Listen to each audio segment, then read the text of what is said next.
So we want to continue on with our topic and our study for நம்மளோட Book of James. நம்முடைய யாக்கோப்பு எழுதின நிருபத்தினுடைய அதனுடைய தொடர்ச்சியை நாம படித்துக் கொண்டிருக்கிறோம். அதை தொடர்ந்து இந்த மாலை வேளையில கூட நம்ம படிக்கவிருக்கிறோம். Last week we stopped where Christina, she took us, Sister Christina, she took us through how to overcome trials. கடந்த வாரத்துல சகோதரி கிறிஸ்தினா அவர்கள் சோதனையை எப்படி நம்ம மேற்கொள்வது அப்படி என்று நம்ம பார்த்தோம். And we saw ஒரு how each one பாடுகளை of, sorry, மன்னிக்கவும், பாடுகளை எப்படி நாம மேற்கொள்வது. and we saw how each trials that we go through is necessary for us to build our faith. ஒவ்வொரு பாடுகளாக நம்ம போகும் பொழுது நம்மளுடைய வாழ்க்கையில நம்ம விசுவாசத்தை நம்ம அதிகரிக்கிறது. And the Apostle Peter in First Peter chapter 1, he says that our faith will become more precious than gold. பேதுரு எழுதின நிருபத்துல நம்ம பார்க்கும் பொழுது அது வெளியேற பெற்றதாக இருக்கிறது, பொன்னை காட்டிலும் வெளியேற பெற்றதாக இருக்கிறது என்று கூறுகிறார்.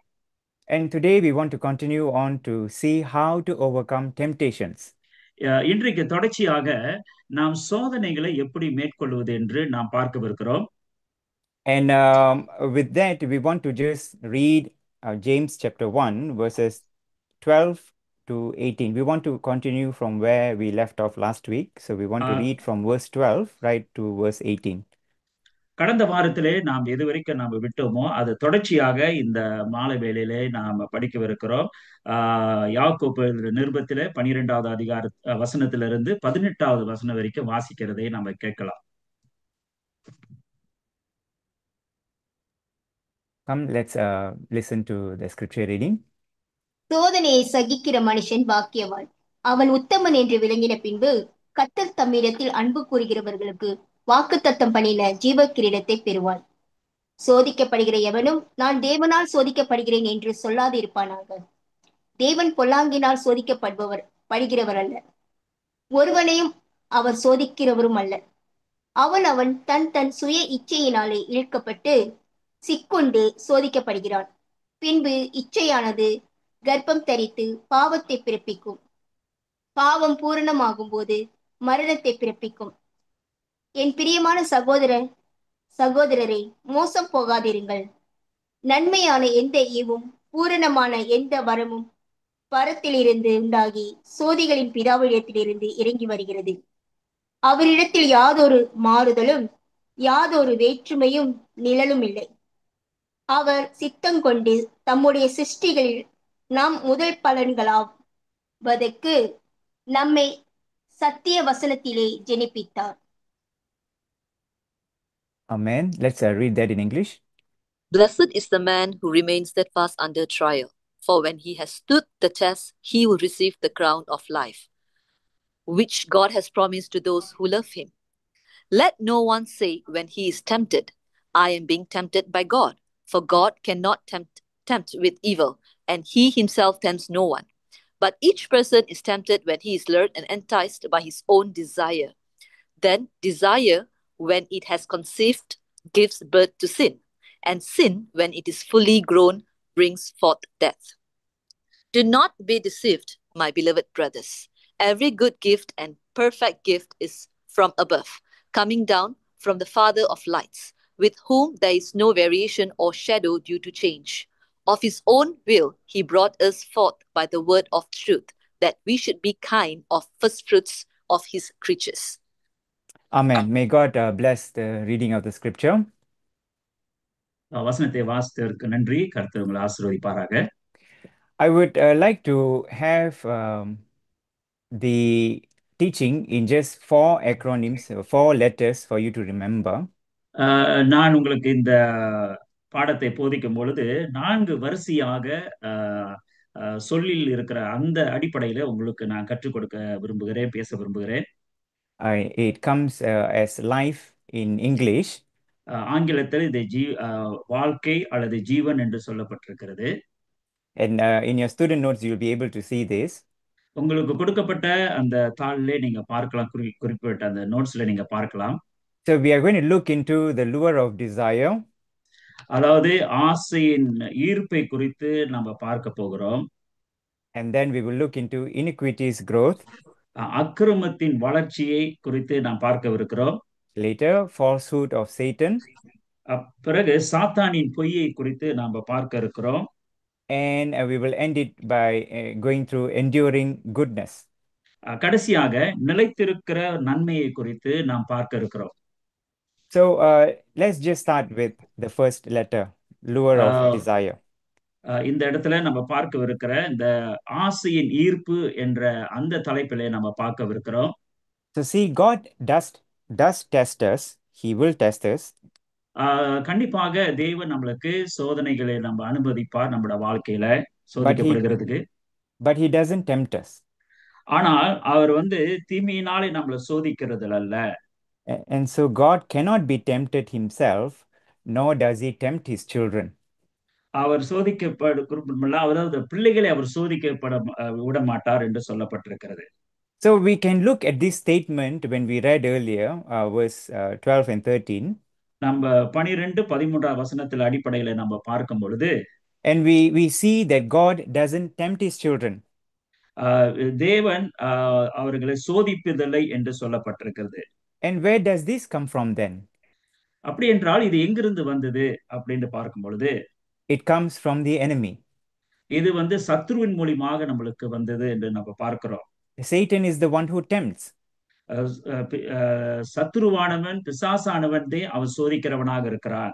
But we cannot put all the blame on him all the time. ஆனால் நம்ம எல்லாவற்றையும் முழுமையாக சாத்தான் மேல நம்ம போட முடியாது. The reason why we can be tempted by the enemy is because mankind has a wicked heart. நாம் ஏன் சோதிக்கப்படுகிறோம் என்றால் பிசாசினால, ஏனென்றால் மனுஷனுடைய இருதயமானது அது திருக்குள்ளதாக காணப்படுகிறது.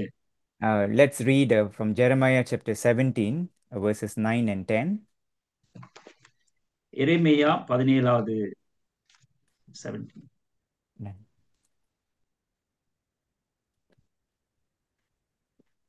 எல்லாவற்றிலே பார்க்கிலும் இருதயமோ திருக்குள்ளதும் மகா கேடு உள்ளதுமாய் இருக்கிறது. அதை அறியத்தக்கவன் யார்? கர்த்தராகிய நானே. ஒவ்வொருவனுக்கும் அவன் அவன் வழிக்கு செய்கைகளின் பலன்களுக்கும் தக்கதை கொடுக்கும்படிக்கும் இருதயத்தை ஆராய்ந்து அறிகிறவரும் உள்திரியங்களை சோதித்து அறிகிறவருமாய் இருக்கிறேன். In English, the heart is deceitful above all things and desperately sick. Who can understand it? I, the Lord, search the heart and test the mind, to give every man according to his ways, according to the fruits of his deeds. Listen, if it were not for your heart, the condition of your heart, Satan would not have anything against you. அதாவது உங்களுடைய இருதயத்துல எந்த ஒரு தவறான ஒரு காரியம் இல்லாமல் இருக்கும் என்றால் பிசாசானவன் கண்டிப்பாக உங்களுக்கு எதிர்ப்பாக அவன் வர முடியாது. No way to tempt you. கண்டிப்பாக அவன் சோதிக்கப்பட முடியாது.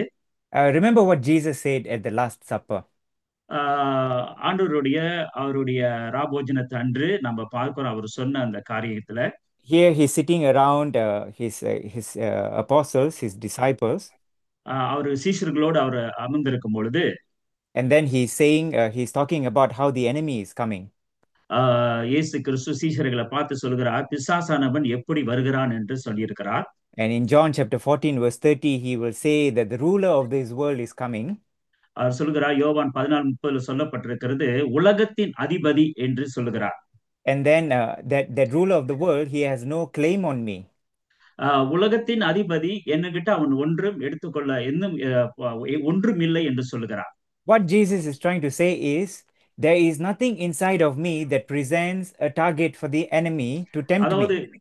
அதாவது இயேசு என்ன சொல்கிறார் என்றால் அவன் என்னை குற்றம் சாட்டுகிறதுக்கு என்னிடத்துல ஒன்றும் இல்லை என்று இயேசு சொல்ல வருகிறார். So now he cannot attack Jesus's heart. இப்பொழுது நம்ம பார்க்கிறோம் அவன் சத்ருவானவன் பிசாசனுடைய இருதயத்தை அதாவது பிடிக்க முடியவில்லை. So the enemy has to fight Jesus from outside. பிறகு அவர் பிசாசு என்ன செய்கிறான் வெளியரங்கமாக அவன் தாக்கப்படுகிறான். That is where he has to come for Judas, he has to come for Peter, he has to come for the religious leaders and the guards and all of these things. அதான் யூதாஸ் கிறிஸ்து மத்தியில வருகிறான், பிறகு பேதுரு இடத்துல வருகிறான், பிறகு மத குருக்கள் மத்தியில அவன் வருகிறதை நம்ம பார்க்கிறோம். அவர்களெல்லாம் எடுத்து பயன்படுத்த ஆரம்பிக்கிறான். But Jesus said this bold statement. He said, Satan has no hold on me. ஆனால் இந்த இடத்துல நம்ம பார்க்கும் பொழுது இயேசு கிறிஸ்து ஒரு தைரியமான ஒரு வார்த்தையை சொல்லுகிறார். அவன் என்னிடத்தில் அவனுக்கு ஒன்றும் இல்லை என்று சொல்லுகிறார். I wish I could say that. Satan has no hold on me. நான் நம்புகிறேன், நானும் அப்படி சொல்ல முடியும், சாத்தான் என்னிடத்துல ஒண்ணும் இல்லை என்று சொல்லுகிறதுக்கு. But because of the condition of my heart, ஆனா என்னுடைய இருதயத்தினுடைய நிலையை நான் பார்க்கும் பொழுது, I give a big target for the enemy to come and tempt, the ability to come and tempt us. ஆனால் அவன் சோதிக்கப்படுகிற அளவுக்கு என்னுடைய வாழ்க்கையில சில காரியங்கள் இருக்குமானால், So because of the condition of our hearts. என்னுடைய இருதயத்தின் நிலையை பொறுத்து இது காணப்படுகிறது. So in verse, let's read verse 14. 14வது வசனத்துல நம்ம பார்க்கும் பொழுது, Let's read that of James chapter 1 verse 14. இனி நான் உங்களுடனே அதிகம் பேசுவதில்லை. இந்த உலகத்தின் அதிபதி வருகிறான். அவனுக்கு என்னிடத்தில் ஒன்றும் இல்லை. யாக்கோபு 1:14 அக்கா. Sorry. James chapter 1 verse 14. 14. Yeah. அவன் தன் சுய இச்சையினாலே இழுக்கப்பட்டு சிக்கொண்டு சோதிக்கப்படுகிறான். English. But each person is tempted when he's lured and enticed by his own desire. You see, it doesn't say that each person is tempted when he is lured and enticed by Satan. இந்த இடத்துல சொல்லவில்லை, சாத்தானால தான் நான் சோதிக்கப்படுகிறேன் எப்படி என்று இந்த இடத்துல யாக்கோபு புஸ்தகம் சொல்லவில்லை. But James is saying that we are lured and enticed by our own desires. இந்த இடத்துல யாக்கோபு சொல்லுகிற காரியம் என்னவென்றால், நம்முடைய சுய இச்சையினாலே நம்ம இழுக்கப்படுகிறோம், சோதிக்கப்படுகிறோம் என்று சொல்கிறார். By the way, the word desire, it means passionate longings. அதாவது ஆசைகள் என்று சொல்லும் பொழுது அது கவர்ச்சிகரமான ஒரு ஆசை என்று சொல்லப்பட்டிருக்கிறது. We all have passionate longings. நம்ம அதிகமாக நம்ம ஆர்வத்தோடு அந்த ஆசைகள் நம்மளுக்கு இருக்கும். And it can be translated as lusts of the flesh. அது மாமிசத்தின் இச்சை என்று மொழிபெயர்க்கப்பட்டிருக்கிறது. So each person is tempted when he is lured and enticed by his own passionate longings and lusts of the flesh. அப்போ ஒவ்வொருடைய வாழ்க்கையில நம்ம பார்க்கும் பொழுது நாம் எப்படி நம்ம சோதிக்கப்படுகிறோம், சுய இச்சை, ஒவ்வொருத்தரும் நம்முடைய சுய இச்சையினாலே நாம் சோதிக்கப்படுகிறதுக்கு ஆளாகிறோம். And here we are. God is trying to communicate to you and to me. இந்த இடத்துல ஆண்டவர் நம்மளோடு ஒரு தொடர்பு கொள்ள வைக்கிறார், என்னிடத்துல உங்களிடத்துல ஒரு காரியத்தை சொல்லும்படியாக. That the reason the enemy has an ability to tempt us is because it's in our hearts. இந்த இடத்துல பிசாசானவன் எந்த காரணத்தை கொண்டு நம்மளை சோதிக்கிறான் என்றால், நம்முடைய இருதயத்துல தேவனுக்கு பிரியமில்லாத காரியம் இருக்குமானால் கண்டிப்பாக அவன் சோதனைக்கு நம்ம என்ன செய்கிறோம், இடம் கொடுத்து விடுகிறோம். We have a gravitational pull in our hearts towards sin. அதாவது பாவத்துக்கு இழுக்கப்படுகிற அந்த இழுப்பு சக்தி நம்முடைய இருதயத்தில் இருக்கிறதை நாம் அறிந்து கொள்ள வேண்டும். And because of that, we become vulnerable to the attacks of the enemy. அதனால சாத்தானவன் அவனுடைய அதாவது இழுக்கிறதுக்கு, அவன் பக்கமாக இழுக்கிறதுக்கு ஒரு சாதகமாகி விடுகிறது. It's your hearts. இது நம்மளுடைய இருதயம் தான். It's in your heart. இது உங்களுடைய இருதயத்தில் சொல்லப்பட்டிருக்கு. It's all in your heart. எல்லாமே உங்களுடைய இருதயத்தில் இருக்கிற காரியத்தை வைத்துதான் அவனுக்கு சாதகமாகி அவன் இழுக்கப்படுகிறான். Like I said before, he would have nothing to tempt us with our hearts if it wasn't so inclined towards sin. அதாவது பாவம் என்ற ஒரு காரியம் நம்முடைய வாழ்க்கையில இல்லாமல் இருக்குமானால் கண்டிப்பாக சாத்தானானவன் அவனுக்கு ஒரு நம்மளை இழுக்கக்கூடிய ஒரு சக்தி இல்லாமல் போய்விடும். How can we apply this in our lives? இது எப்படி நம்முடைய வாழ்க்கையில நாம் அபியாசப்படுத்த முடியும்? This is where we have to be honest about the desires of our own hearts. நம்மளுடைய இருதயத்தின் ஆசைகளை நாம் எப்படி இதன காரியத்தை நம்ம இந்த காத்துக்கொள்வது என்று சொல்லப்பட்டிருக்கிறது. We shouldn't just blame Satan or circumstances all the time. நம்முடைய வாழ்க்கையில அநேக நேரத்துல சூழ்நிலைகள் அல்லது சாத்தான் நம்ம வாழ்க்கையில சோதித்து விட்டான் என்று அநேக நேரத்துல அப்படியாக நம்ம என்ன செய்கிறோம், நிர்ணயித்து விடுகிறோம். We have to recognize that we are vulnerable. நாம் கண்டிப்பாக அது உண்மையாகவே நம்ம நிஜமாக நாம் அதை அறிந்து கொள்ள வேண்டும். And we have to confess it before God. அதே நேரத்துல நம்ம தேவனுக்கு முன்பாக நாம் அறிக்கை செய்ய வேண்டும். And we have to set boundaries around us, to set boundaries so that we will not give an inch to, to Satan to tempt us. அதே நேரத்துல நம்முடைய வாழ்க்கையை சுற்றி நாம் ஒரு அதாவது ஒரு எல்லையை நாம போட வேண்டும். பிசாசானவன் நம்ம தாக்க கொள்ள முடியாத அளவுக்கு நாம் எல்லைகளை நம்ம போட வேண்டும். So this is where we have to guard our eyes, we have to guard our friends, the company that surrounds us, and all our habits as well. அதே நேரத்துல நம்முடைய பழக்க வழக்கங்களை, நம்மளுடைய நண்பர்கள் யாரோடு நம்ம சேருகிறோம், நம்முடைய பார்வை, இவைகள்லாம் எப்படி இருக்கிறது என்று இவை எல்லாவற்றையும் நாம் என்ன செய்ய வேண்டும் என்றால் நாம் காவல் போட வேண்டும்.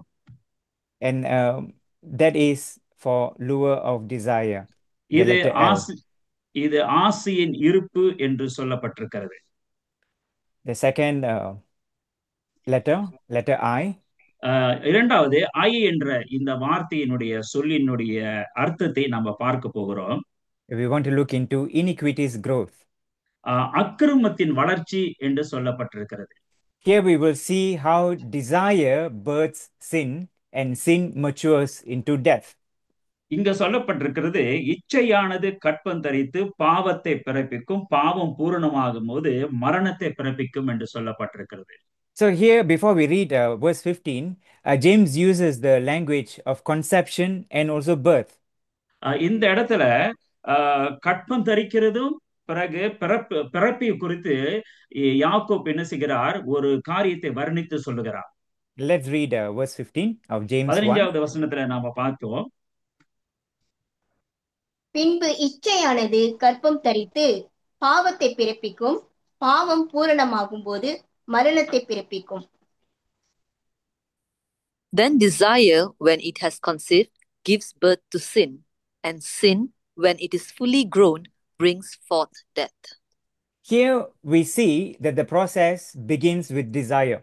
இந்த இடத்துல நம்ம பார்க்கிறோம், அதாவது நம்மளுடைய இச்சையிலிருந்து, நம்முடைய ஆசையிலிருந்து வருகிற காரியத்தை நம்ம பார்க்கிறோம். And the desire is in the heart. அந்த ஆசையானது நம்மளுடைய உள்ளத்திலிருந்து வருகிறதாக காணப்படுகிறது. And this potential is in everyone's heart. இது எல்லாருடைய வாழ்க்கையிலும் இருக்கிறது ஆசைகள். And so that is why you should never look at someone else's sin and say, how could they do that? சிலவர்கள் இந்த பாவத்தை அதிகமாக செய்து கொண்டிருக்கிறவர்களை பார்த்து நம்மளுடைய கேள்வி வரும், இவங்க எப்படி இவ்வளவு தூரம் பாவம் செய்து கொண்டிருக்கிறார்களே என்று நாம் கேள்வி கேட்கிறவர்களாக இருக்கலாம். And then, but we should always ask, when we are looking at someone else's sin, we should be asking another question instead. I know how they could do that because I understand my own heart. ஏனென்றால் மற்றவர்கள் செய்கிற அந்த பாவத்தை செய்யும் பொழுது நம்ம கேள்வி கேட்கும் பொழுது நம்ம இன்னொரு பகுதியில பார்க்க வேண்டும், என்னுடைய இருதயத்தினுடைய நிலை எப்படி இருக்கிறது என்று நாம் அறிந்து கொண்டவர்களாக இருக்கும்போது அந்த கேள்விக்கு நாம் பதில் கொடுக்க முடியும். You see, earlier we saw in Jeremiah chapter 17 that the human heart is deceitfully wicked. மனுஷனுடைய இருதயமானது எரேமியால சொல்லப்பட்டிருக்கிறது திருக்குள்ள இருதயமாக இருக்கிறது என்று சொல்லப்பட்டிருக்கிறது. That is the reality of the situation. இன்றைக்கு இந்த சூழ்நிலையினுடைய உண்மையான ஒரு காரியம் என்னவென்றால் இவை இப்படிதான் இருக்கிறது மனுஷனுடைய இருதயம். It's a bitter truth, but it is the truth. அது அதாவது ஒரு அசிங்கமான ஒரு சத்தியம், ஆனா அதுதான் உண்மையான சத்தியம். So when we hear of someone or someone doing some kind of sins in their life, and then we shouldn't be like, "Ayyo, priya." Instead of saying that, we should be saying, "I get it. I understand. I know." ஒருவர் அதிகமாக கொடூரமான பாவங்களை செய்யும் பொழுது நாம் அறிந்து கொள்ள வேண்டும், அவன் ஏன் அப்படியாக செய்கிறான் என்றுக்கு தெரிகிறது, அப்படி என்று நாம் அறிந்து கொள்ளலாம். So it begins with that desire in that heart. அதனால இந்த காரியங்கள் எப்படி எங்க ஆரம்பிக்குது என்றால் நம்மளுடைய இருதயத்தின் ஆசைகளிலிருந்து ஆரம்பிக்கிறது என்று நாம் கண்டு கொள்ளலாம். And because of these desires, we are now vulnerable to temptation. இந்த ஆசைகள் நம்மளோட வாழ்க்கையில என்ன செய்கிறது, அது சோதனைக்குள்ளாக நம்மளை நடத்தி கொண்டு போகிறது நம்ம பார்க்கிறோம். And when we give in to the temptation, that is when we enter into sin. எப்பொழுது அந்த சோதனைக்குள்ளாக நம்ம இடம் கொடுத்து நம்ம முழுமையாக நம்ம போய் விடுகிறோமோ அங்குதான் நம்ம பாவத்துக்கு இடம் கொடுத்து விடுகிறோம். And then sin, you'll notice James say, it will eventually meet death. கடைசியாக யாக்கோபு சொல்கிறாரு, அந்த பாவம் என்னத்தை அது கொண்டு வரும் என்றால் மரணத்தை பிறப்பிக்கும் என்று அவர் உறுதியாக சொல்லுகிறார். He says, when it is full grown, and that's an important thing for us to understand, when it is full grown, the sin becoming full grown. யாக்கோபுல சொல்கிறாரு, பாவமானது பூரணமாகும் பொழுது ஒரு வளர்ச்சி பெற்ற பிற்பாடு என்ன நடக்கும் என்று சொல்கிறார். If there's any area of sin in your life, in my life, we must not let it become full grown. அதனால பிரியமானவர்களே, உங்களோட வாழ்க்கையில என்னோட வாழ்க்கையில நாம் கண்டுகொள்ள வேண்டிய காரியம் என்னவென்றால் அந்த பாவம் வளர்கிறதுக்கு நாம் இடம் கொடுக்காமல் இருக்க வேண்டும். Take it to the Lord. தேவனிடத்துல கொண்டு வாருங்கள். Take it to the cross. அந்த சிலுவையின் சமூகத்துல நம்ம கொண்டு வர வேண்டும். Just come before God and say, Lord, this is sin. நம்ம சொல்ல வேண்டிய காரியம் என்னவென்றால், ஆண்டவரே, இது என்னுடைய பாவம், நான் செய்து விட்டேன் அப்படி என்று நாம் ஒத்துக்கொண்டு நம்ம வர வேண்டும். I recognize this as sin in my life. நான் அறிந்து கொண்டே என்னோட வாழ்க்கையில இது பாவம் என்று நான் உணர்ந்து நான் அறிந்து கொண்டேன். And I don't want this sin to grow up and haunt me and bring death into my life. இந்த பாவமானது என்னோட வாழ்க்கையிலே வளர்ந்து அது அதாவது மரணத்துக்கு என்னை கொண்டு போய் விடாதபடிக்கு நான் உம்மிடத்துல வருகிறேன் ஆண்டவரே என்று சொல்ல வேண்டும். Let me just bring a couple of things here just for clarity. சில நல்ல ஒரு தெளிவுக்காக நான் சில காரியங்களை உங்களோட நான் பேச விரும்புகிறேன். Temptation itself is not sin. சோதனையானது அது ஒரு பாவம் அல்ல. Christians often we get this mixed up all the time. ஏன்னா கிறிஸ்துவர்கள் இது ரெண்டையுமே அவர்களுக்கு அதாவது அது தவறான முறையில புரிந்து கொள்ள விடுகிறார்கள். We must understand that even Jesus was tempted. நாம் பார்க்கிறோம், ஆண்டவராக இயேசு கிறிஸ்து கூட அவர் சோதிக்கப்பட்டார். He endured temptation. அவர் அந்த சோதனையை ஏற்றுக்கொண்டார். But he never sinned. ஆனால் அந்த சோதனையில் அவர் கடந்து போனாலும் அவர் பாவம் செய்யாதவராக இருந்தார்.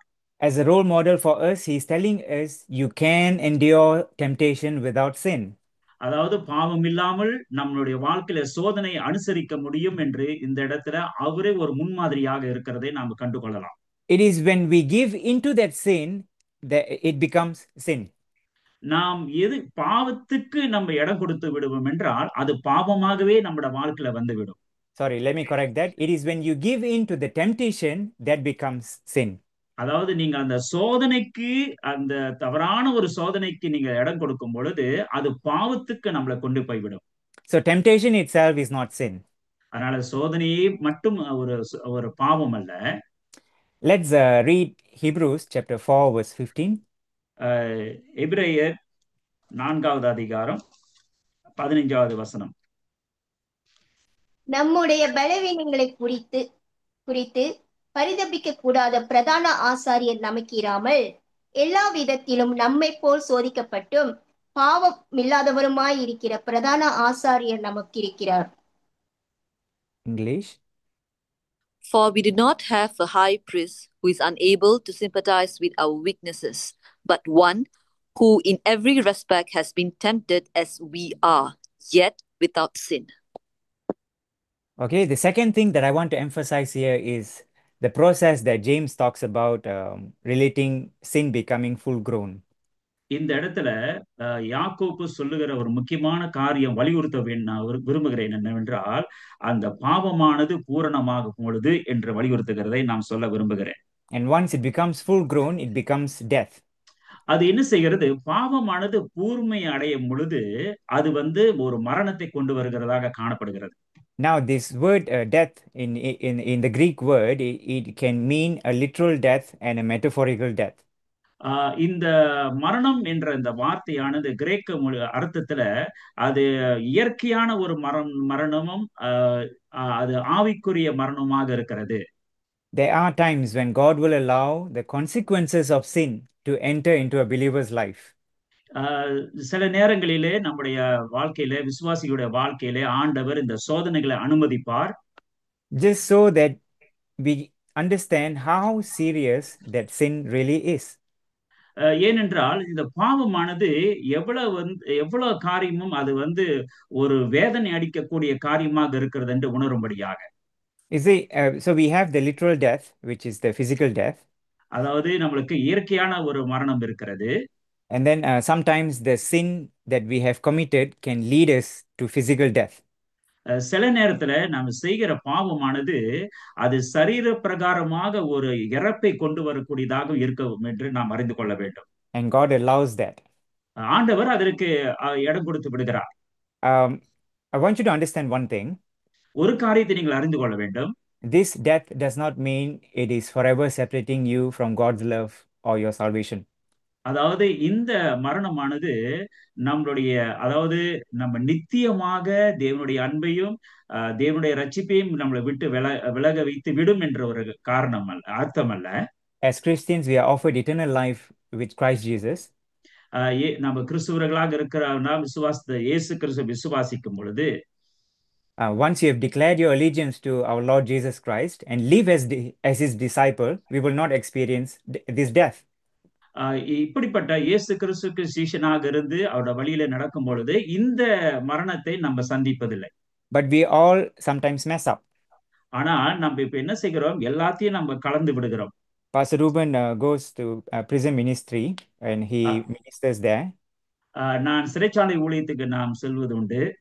And people there have committed crimes that can have a death penalty.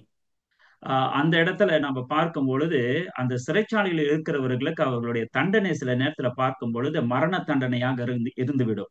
Now, while they are not excused from the death penalty, ஏன் அவர்கள் அந்த தண்டனையிலிருந்து அவங்க விலகி இருக்க முடியாமல் இருக்கிறது?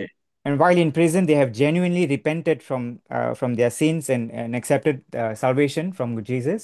அந்த இடத்துல அவர்கள் அதாவது சரீர பிரகாரத்துல அவங்க பார்க்கும் பொழுது இயற்கையாக தேவனிடத்துல மன்னிப்பு கேட்டு அவர்கள் அந்த ரட்சிப்பை பெற்றுக் கொள்கிறார்கள்.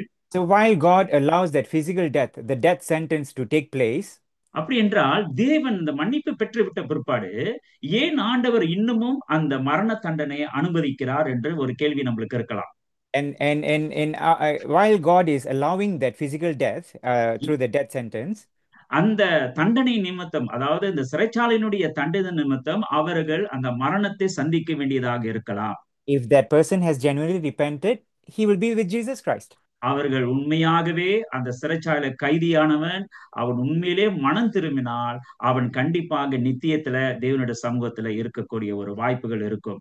And this is what James is meaning, that sin can lead to death.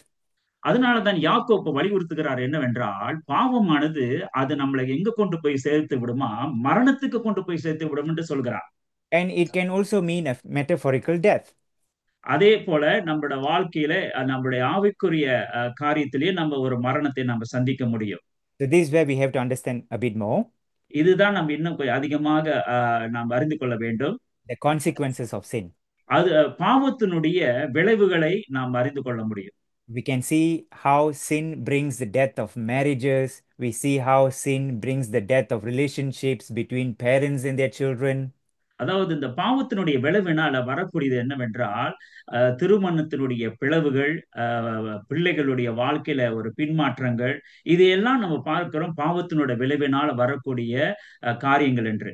So we can see sin is a serious offense before a holy God.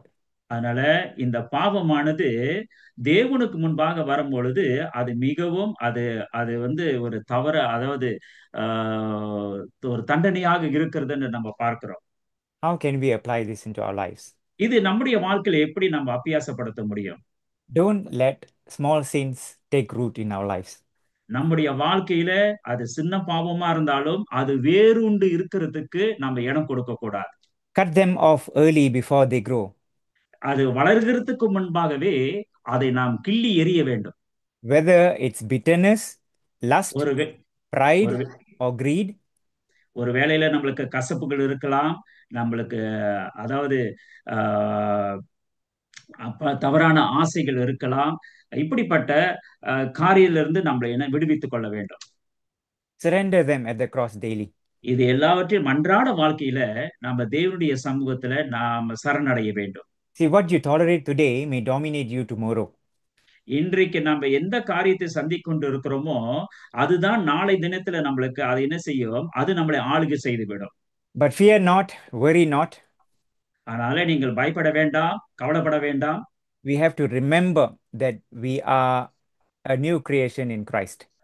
நாம் அறிந்து கொள்ள வேண்டும், நாம் கிறிஸ்துவுக்குள்ளாக புதிய சிருஷ்டியாக இருக்கிறோம் என்று நாம் நன்றாக அறிந்து கொள்ள வேண்டும். Our heart is given to the Holy Spirit to do some transformation work.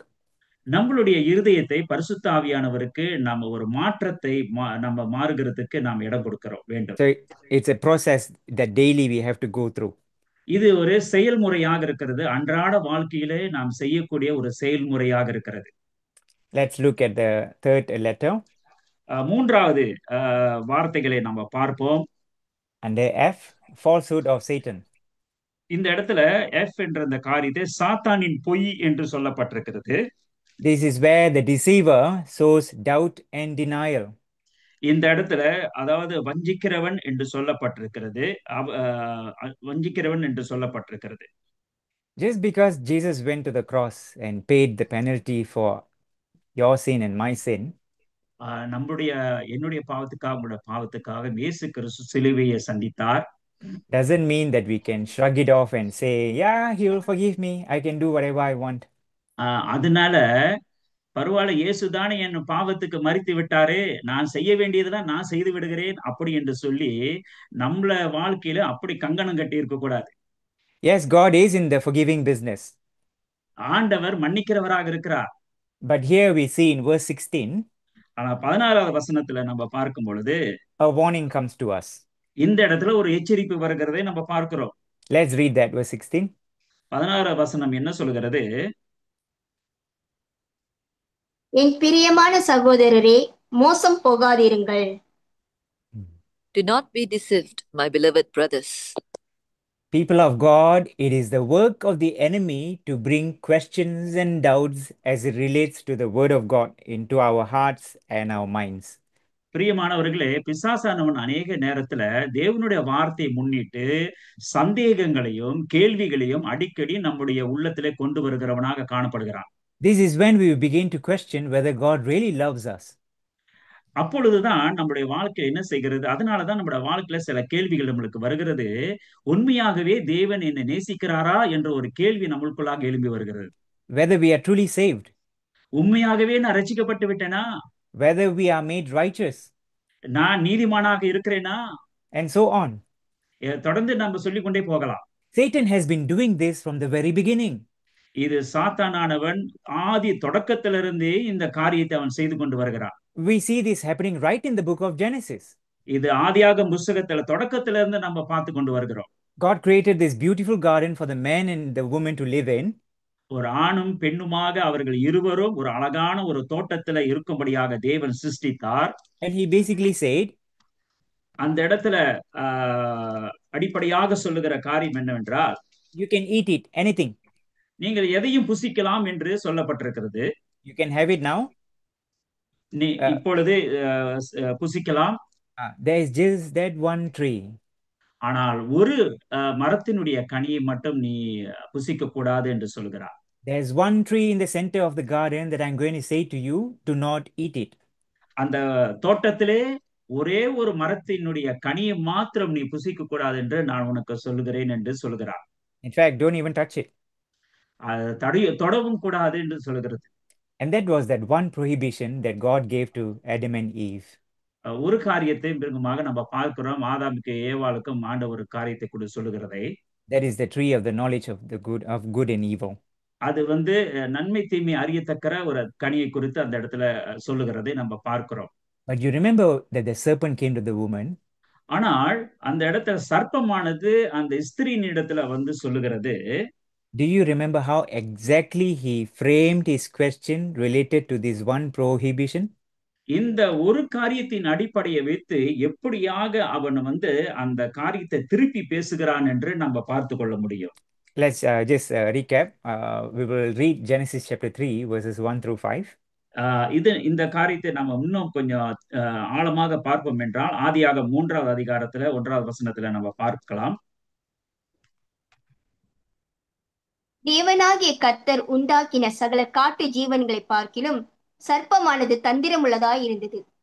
அது ஸ்திரியை நோக்கி, நீங்கள் தோட்டத்தில் உள்ள சகல விருட்சங்களின் கனியையும் புசிக்க வேண்டாம் என்று தேவன் சொன்னது உண்டோ என்றது. ஸ்திரீ சர்ப்பத்தை பார்த்து, நாங்கள் தோட்டத்தில் உள்ள விருட்சங்களின் கனிகளை புசிக்கலாம், ஆனாலும் தோட்டத்தின் நடுவில் இருக்கிற விருட்சத்தின் கனியை குறித்து தேவன் நீங்கள் சாகாதபடிக்கு அதை புசிக்கவும் அதை தொடவும் வேண்டாம் என்று சொன்னார் என்றாள்.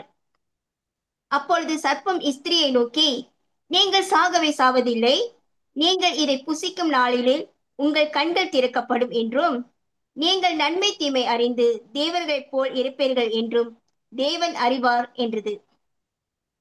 English. Now the serpent was more crafty than any other beast of the field that the Lord God has made. He said to the woman, Did God actually say, You shall not eat of any tree in the garden? And the woman said to the serpent, We may eat of the fruits of the trees in the garden. But God said, You shall not eat of the fruit of the tree that is in the midst of the garden, neither shall you touch it, lest you die. But the serpent said to the woman, You will not surely die. For God knows that when you eat of it, your eyes will be opened, and you will be like God, knowing good and evil.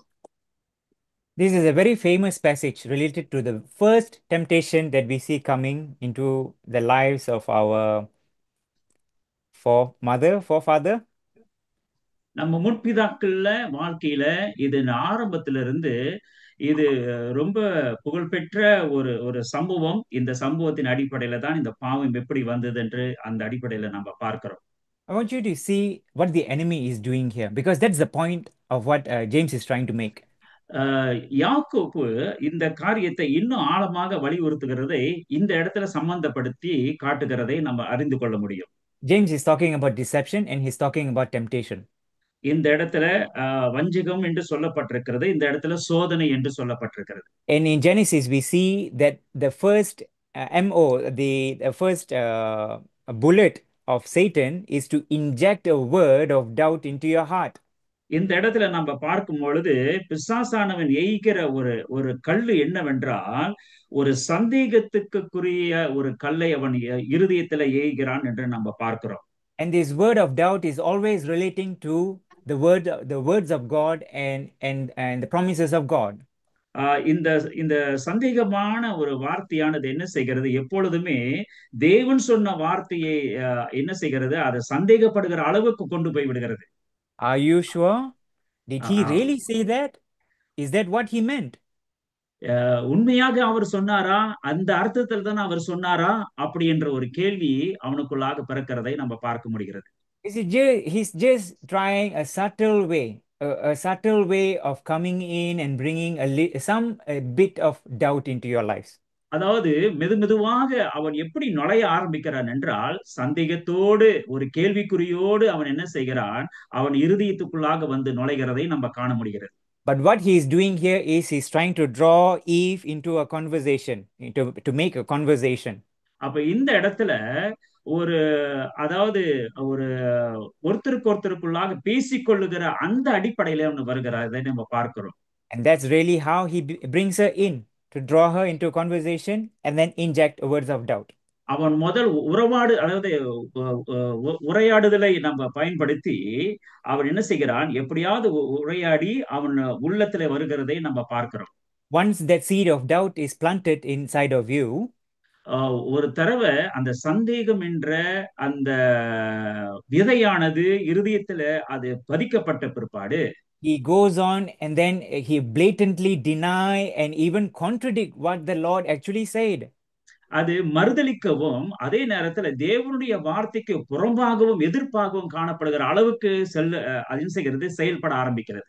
Eve said no. He said we could have all the fruit from other trees. எல்லா மரங்களில் இருக்கிற கனிகளை நாம் புசிக்கலாம். It's just that one tree that we cannot touch, for if we do, we will die. அந்த ஒரு மரத்தினுடைய கனியை மாத்திரம் நாங்கள் தொட்டால் நாங்கள் மரித்து விடுவோம் என்று அவள் சொல்ல ஆரம்பிக்கிறார்.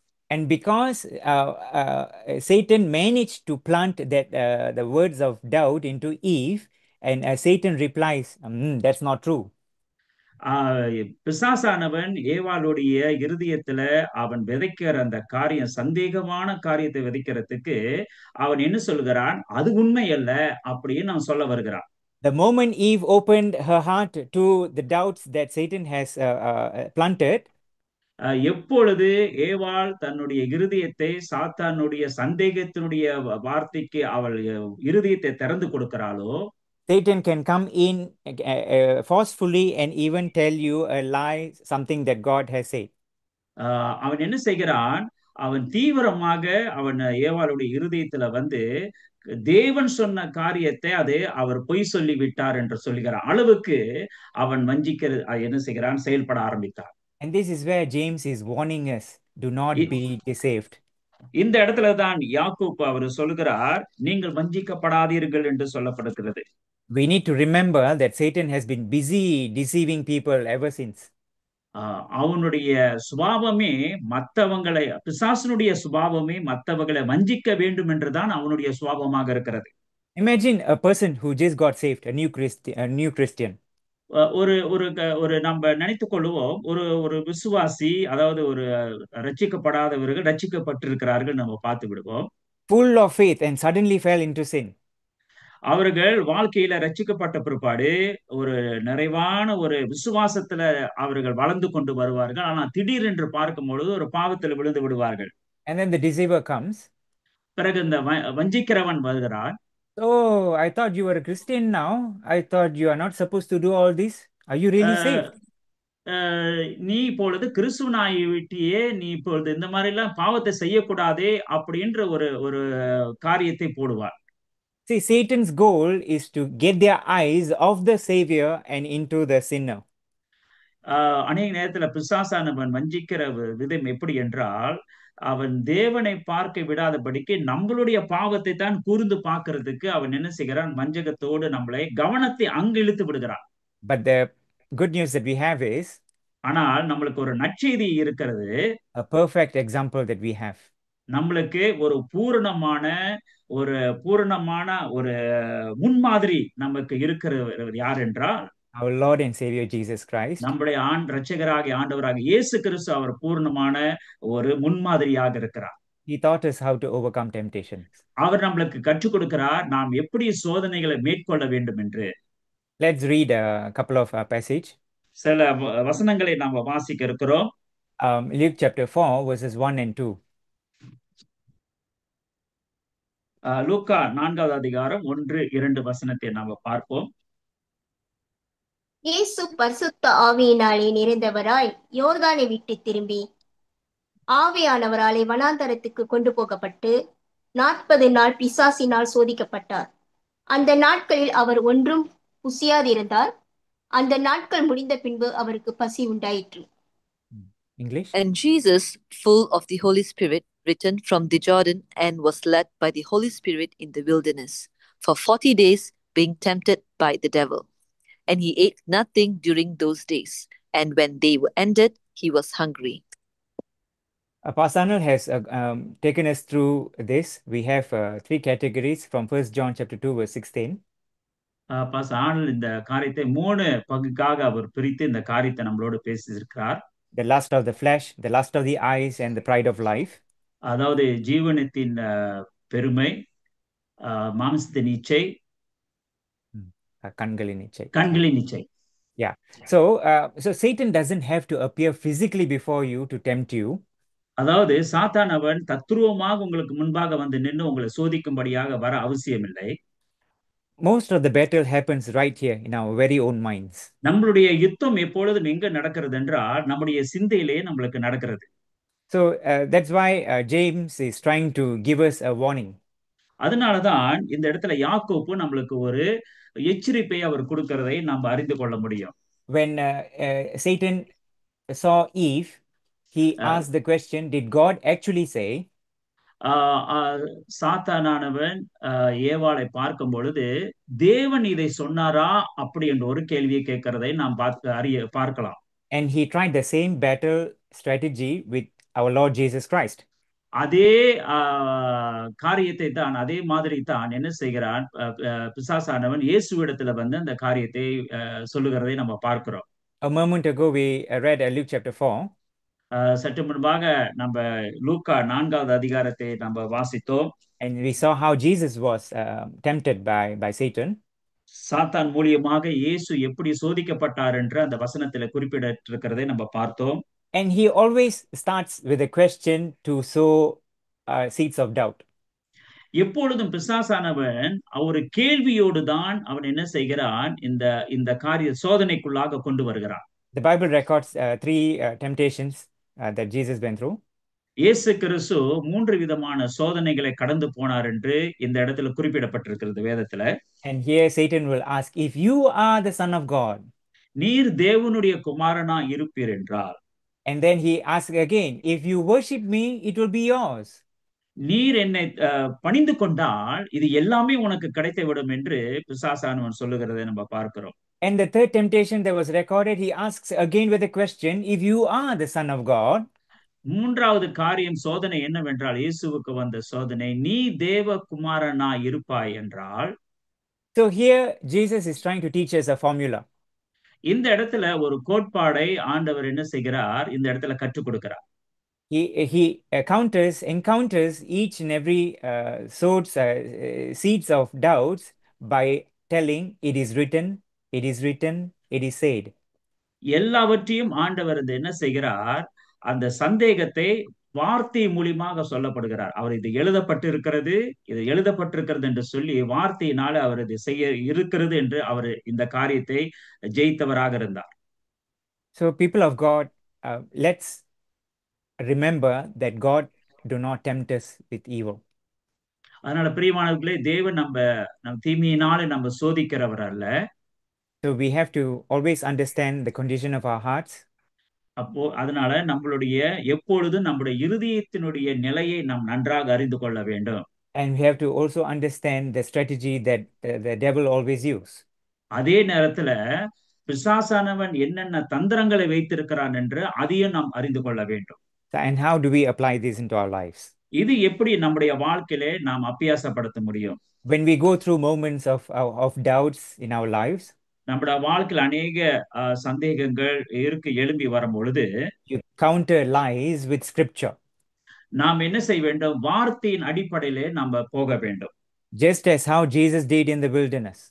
இயேசு கிறிஸ்து எப்படி அந்த வனாந்தரத்துல அவர் இந்த வார்த்தை மூலமாக பிசாசை ஜெயித்தாரோ, we have to do the same. நாமும் அவ்வண்ணமாகவே இந்த வார்த்தையை கொண்டுதான் அவனுடைய சூழ்ச்சியை நாம் ஜெயிக்க முடியும். When doubts creep in, when the question comes, am I really saved? Does God even love me? I am so unclean. How can I be even in his presence? சில நேரத்துல சில சந்தேக கேள்விகள் வரும். நான் உண்மையாக ரட்சிக்கப்பட்டினா, நான் தேவனுடைய சாயலில் இருக்கிறேனா? இப்படிப்பட்ட சந்தேக கேள்விகள் நம்முடைய வாழ்க்கையில, அதாவது உள்ளங்களிலே வரும்பொழுது, we have to speak God's word aloud. நாம் அந்த நேரங்களில் நாம் என்ன செய்ய வேண்டும் என்றால், தேவனுடைய வார்த்தையில அதிகமாக உறுதியாக நிற்க வேண்டும். Fill your mind with God's word, the truth of God's word, so deception has no foothold on you. அதனால சிந்தையிலே தேவனுடைய வார்த்தையினாலே நாம் என்ன பதித்து வைக்க வேண்டும். அந்த வார்த்தை சிந்தையிலே பதித்து வைக்கும் பொழுது, சோதனைக்காரன் வந்து சோதிக்கப்படும் பொழுது அவனுக்கு தயக்கமாக இருக்கும், இவங்களை தாக்க முடியாது என்ற ஒரு பயம் அவனுக்கு இருக்கும். The last point that we're going to look into, the letter E. கடைசியாக ஈ என்ற அந்த வார்த்தையின் கீழே நம்ம பார்க்கிறோம், enduring goodness. நிலைத்த நன்மை என்று சொல்லப்பட்டிருக்கிறது. Every good and perfect gift comes from the unchanging Father. எல்லா நன்மையான ஈவும் தேவனிடத்தில் வருகிறது என்று நாம் அறிந்து கொள்ள வேண்டும். Let's read verse 17. 17வது வசனத்துல நாம் பார்ப்போம். James chapter 1 verse 17. யாக்கோபு 1:17 சொல்லப்பட்டிருக்கிறது. நன்மையான எந்த ஈவும் பூரணமான எந்த வரமும் பரத்திலிருந்து உண்டாகி சோதிகளின் பிதாவினிடத்தில் இருந்து இறங்கி வருகிறது. அவரிடத்தில் யாதொரு மாறுதலும் யாதொரு வேற்றுமையின் நிழலும் இல்லை. Every good gift and every perfect gift is from above, coming down from the Father of lights, with whom there is no variation of shadow due to change. In other words, God doesn't change. தேவன் இன்னொரு பகுதி நம்ம சொல்லுவோம் என்றால், என்னோட வார்த்தையில தேவன் மாறாதவராக இருக்கிறார்.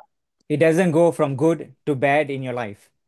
உங்க வாழ்க்கையில நல்லதுல இருந்து இன்னொரு கெட்டதுக்கு கொண்டு போகிறதுக்கு அவர் விருப்பப்படுவது தேவன் அல்ல.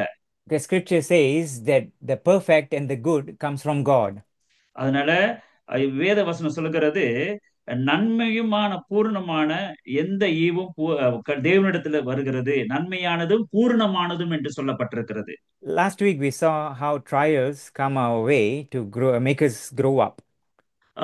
கடந்த வாரத்துல நம்ம படிக்கும் பொழுது பாடுகள் நம்முடைய வாழ்க்கையில வரும் பொழுது அந்த பாடுகள் மூலியமாக நம்முடைய வாழ்க்கையில நாம் எப்படி வளர்ந்து வருகிறோம், முதிர்ச்சி அடைகிறோம் என்று நம்ம பார்த்தோம். And then we saw when we read the book of Job, he will say, after the Lord has tested me, I shall come out as gold. யோபுல சொல்லப்பட்டிருக்கிற, நான் சோதிக்கப்பட்ட பிற்பாடு நான் பொன்னாக விளங்குவேன் என்று யோபு சொல்லுகிறதை நாம காண முடிகிறது. You see, when the Bible says that every good and perfect gift comes from above, வேதத்துல சொல்லப்பட்டிருக்கிறது போல நன்மையும் பூரணமான ஈவும் எல்லாம் தேவனிடத்திலிருந்து வருகிறது என்று சொல்லப்பட்டிருக்கிறது போல, that doesn't mean you are always going to define it as good. அது அப்படி என்றால் எல்லாமே நல்ல வருகிறது, எல்லாமே நன்மையாக தான் வருகிறது என்று நாம் நிர்ணயிக்க முடியாது. At least not at first. முதலாவது அது வர முடியாமல் இருக்கலாம். But God is bringing good. ஆனால் தேவன் என்ன செய்கிறாரு, அது நன்மையாக மாற்றி முடிக்கிற ஒரு தேவனாக இருக்கிறார். So when the enemy is bringing in doubt, does God really love you? பிசாசானவன் அநேக நேரத்துல சந்தேகங்களையும் நம்ம கொண்டு வருகிறான். தேவன் உண்மையாக உன்னை நேசிக்கிறாரா, அப்படி ஒரு சந்தேக காரியத்தை கொண்டு வரலாம். You steal your faith and with his word and you say God is bringing good. நீங்கள் சொல்ல வேண்டும், இருதயத்துல தேவன் நன்மையை கொண்டு வருகிறவராக இருக்கிறார் என்று நீங்கள் இருதயத்தின் ஆழத்திலிருந்து நீங்க சொல்ல வேண்டும். The last verse, James chapter 1 verse 18, let's read that. கடைசி வசனம் யாக்கோப்பு 1வது அதிகாரம் 18வது வசனம் சொல்லப்பட்டிருக்கிறது. அவர் சித்தம் கொண்டு தம்முடைய சிருஷ்டிகளின் நாம் முதல் பலன்களாவதற்கு நம்மை சத்திய வசனத்தினாலே ஜெனிப்பித்தார். Of his own will he brought us forth by the word of truth, that we should be kind of first fruits of his creatures. You see, that reference of first fruits of his creatures, இந்த இடத்துல முதல் பலன் என்று சொல்லப்பட்டிருக்கிறது. it's like God is in a fancy way he's trying to tell that his idea is to form Christ in you and me. அதாவது சிருஷ்டிகளின் முதல் பலன் என்று சொல்லும் பொழுது கிறிஸ்துவை நம்முடைய வாழ்க்கையில முதல் பலனாக அவர் இருக்கிறார் என்று நிர்ணயிக்கிறதை இந்த இடத்துல கொண்டு வருகிறதை நம்ம பார்க்கிறோம். That's his purpose. அதனால அதுதான் அவருடைய நோக்கமாக இருக்கிறது. His purpose in saving you and me is to form Christ in us. அதாவது நம்மளை ரட்சித்திருக்கிற ஒரு நோக்கம் என்னவென்றால், கிறிஸ்து நம்முடைய வாழ்க்கையில உருவாக வேண்டும் என்றதுக்காக காரணத்துக்காகவே அவர் நம்மளை ரட்சித்திருக்கிறார். Literally to mold and shape your life into the image of the Son whom he loves. உண்மையாகவே அவருடைய குமாரனை நேசிக்கிறது போல அவர் என்ன செய்கிறார், நம்மளை வாழ்க்கையில நம்ம சீர்படுத்தி நிலைநிற்க வைக்கிற அளவுக்கு தேவன் என்ன செய்கிறார், நம்மளை அவருடைய சாயலிலே நம்மளை உருவாக்குகிறவராய் இருக்கிறார். Molding process is sometimes painful. சில நேரத்துல நம்மள சீர்திருத்தப்படுகிறது அது ஒரு வழி கொடுக்கிற வேண்டிய ஒரு காரியமாக இருக்கலாம். It is hard and it causes struggles and difficulties. சில நேரத்துல நம்ம வாழ்க்கையில போராட்டமாக இருக்கும், அது வேதனையாக இருக்கும், வழியை கொண்டு வரும். இதெல்லாம் நம்ம வாழ்க்கையில அவர் புடமிடப்படும் பொழுது நம்ம அந்த வழிகள் எல்லாம் நம்ம வாழ்க்கையில நம்ம சந்திக்க முடியும்.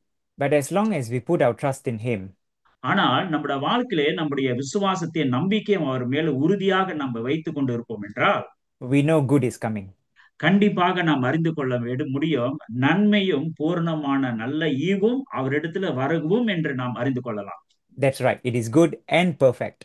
அதனால அது நன்மையும் பூரணமானது என்று சொல்லப்பட்டிருக்கிறது. And how do we apply this into our lives now? எப்படி நம்முடைய வாழ்க்கையில நாம் அபியாசப்படுத்திக் கொள்ள முடியும்? We have to trust God's heart. When life gets hard, we just have to trust in him. பிரியமானவர்களே, வாழ்க்கையில நம்ம கடந்து போகும் பொழுது பாரங்கள், துக்கங்கள், வேதனைகள் வரும் பொழுது, போராட்டங்கள் வரும் பொழுது நம்முடைய நம்பிக்கை கிறிஸ்து மேலே, தேவன் மேலே இருக்க வேண்டும். Instead of questioning his goodness, we recall his faithfulness. அவருடைய நன்மைகளை குறித்து கேள்வி கேட்கிறதை விட அவர் உண்மை உள்ளவராக இருக்கிறார் என்று அந்த காரியத்தை நாம் அறிந்து கொள்ள வேண்டும். Growing up, as Santana used to tell us, the youths, she will say, write down at the back of your Bible for all the prayers that God has answered. Write them down in your Bible. Santhana அவர்கள் நாங்க அதாவது வாலிப கூட்டத்தில் இருக்கும் பொழுது அவர் சொன்ன ஒரு காரியம் என்னவென்றால், வேதாகமத்துல உங்களுடைய பின்பகுதியில தேவன் உங்களுக்கு என்னவெல்லாம் நன்மையை செய்தாரோ அந்த காரியத்தெல்லாம் ஒவ்வொன்றாக நீங்க எழுதி வைங்கள் என்று சொல்லி இருந்திருக்கிறார். Write down all the prayers that you are making. நீங்கள் செய்கிற ஒவ்வொரு ஜபமும் அதையும் நீங்க எழுதி விடுங்கள் என்று சொல்லி இருக்கிறார். And when the answer comes, when blessing comes, we write it down. அதே நேரத்துல நீங்க செய்த ஜபத்துக்கு பதில் கிடைத்து அந்த ஆசீர்வாதம் வந்து விட்டாலும் கூட அதையும் நீங்கள் அந்த வேதாகமத்துல பின்னால அந்த இதுல நீங்கள் எழுதி வைக்க வேண்டும் என்று அவர் வலியுறுத்துவார். So when doubt tries to creep into our lives, அதனால பிரியமானவர்களே, சந்தேகங்கள் நம்முடைய வாழ்க்கையில வந்து சிந்தனையில அலமோதும் பொழுது you open back to that list.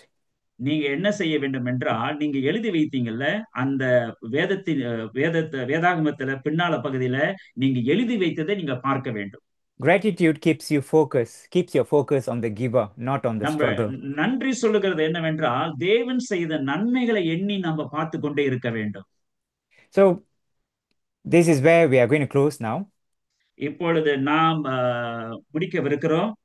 We see that temptation's path will lead us to death. நம்ம பார்க்கிறோம், அதாவது சோதனையானது அது வந்து என்ன செய்கிறது, நமக்கு மரணத்துக்கு கொண்டு போய் விடுகிறது. But God's path, it leads to life. ஆனால் தேவனுடைய பாதையானது நமக்கு ஜீவனை கொண்டு வருகிறது. The question that I'm leaving you behind is, இந்த கேள்வி நான் விட்டு செல்கிறேன். will you choose life? நீங்கள் அந்த ஜீவனை தெரிந்து கொள்வீர்கள் என்று நான் நம்புகிறேன். When you feel the lure of desire, confess it. உங்க வாழ்க்கையில அந்த கவர்ச்சியான ஆசைகள் எழும்பி வரும் பொழுது you confess it. நீங்க என்ன செய்ய வேண்டும் என்றால், நீங்க அறிக்கை செய்ய வேண்டும். And when you see iniquity's growth, you cut it off early. வாழ்க்கையில இந்த அக்கிரமத்தினுடைய வளர்ச்சி நம்முடைய வாழ்க்கையில வரும் என்றால், அதாவது முளையும் பயிர் கிள்ளி விடுகிறது போல நம்ம ஆரம்பத்துல அதை கிள்ளி விட வேண்டும். And when you hear the falsehood of Satan, you fight it with the truth, the word of God. சாத்தானுடைய பொய்யான வார்த்தைகளை நம்முடைய வாழ்க்கையில அவன் சந்தேகங்களை கொண்டு வரும் பொழுது தேவனுடைய வார்த்தையை கொண்டே அவனுடைய காரியத்தை நாம் ஜெயிக்கிறவர்களாக இருக்க வேண்டும். And if and when you are in doubt, நம்முடைய வாழ்க்கையில கேள்வியும் சந்தேகங்களும் நம்முடைய வாழ்க்கையில இருக்கும் பொழுது you remember God's enduring goodness. தேவனுடைய நன்மைகளை நாம் என்ன செய்ய வேண்டுமாம், எண்ணி பார்க்க வேண்டும். Trust him, continuously trust him. தொடர்ச்சியாக அவர் மேல் நம்பிக்கை உள்ளவர்களாக இருக்க வேண்டும். Because good and perfect is coming. ஏனென்றால் நன்மையும் பூர்ணமான எல்லா காரியமும் அது தேவனிடத்துல தான் வருகிறது என்று நாம் அறிந்து கொள்ள வேண்டும். May God bless you. கர்த்தர் உங்களை ஒவ்வொருத்தரும் ஆசீர்வதிப்பாராக.